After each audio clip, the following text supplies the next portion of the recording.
and his extended family into Egypt, where he sustained them with food through the famine. Once in Egypt, the 12 tribes thrived and prospered. Eventually, a new Pharaoh arose who was fearful of the children of Israel. So he enslaved them all in an effort to oppress them and diminish their power and fertility. And that brings us to the next key figure in our survey of Kabbalistic figures, Moses. Moses.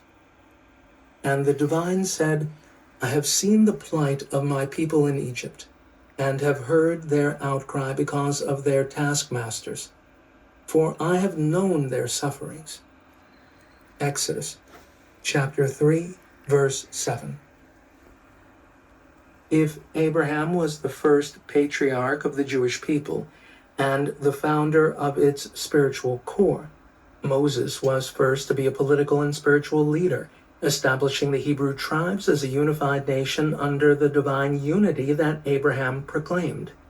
Abraham was called to establish a bloodline and a teaching, but Moses was called to lead the descendants of that bloodline from slavery to freedom. Abraham was the progenitor of many peoples. Moses gathered in the dispossessed of many peoples, together with the children of Israel, and forged a new people. The Israelites journeyed, and also a mixed multitude went up with them. Exodus chapter 12, verses 37 through 38. While exoteric Judaism tends to be oriented toward the historical aspect of its scriptures, Kabbalah is oriented toward their inner reality.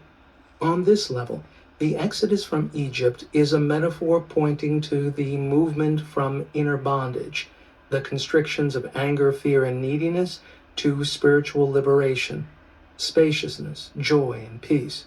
We can see this encoded in the words themselves.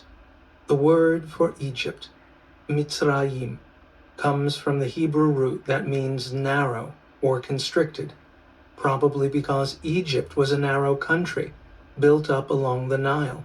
But on a spiritual level, this points to the experience of inner constriction, of being trapped by painful and reactive emotions. On the deepest level, it is being trapped in a narrow identity created by our thoughts and feelings, the ego. The movement from Egypt to freedom, then, is the movement from ego to inner spaciousness, from negativity to gratitude, from the stressful demands of time to the restfulness of the present moment. And the present moment is always with us. Spiritual liberation is ever available if we know how to become present. The exercises in this book are designed to help you make that shift.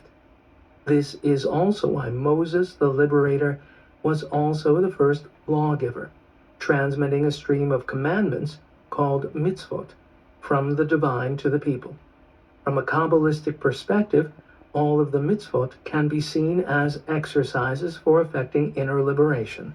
Thus, if Egypt symbolizes slavery to our lowest impulses, the laws of Moses represents the freedom to serve our highest aspirations.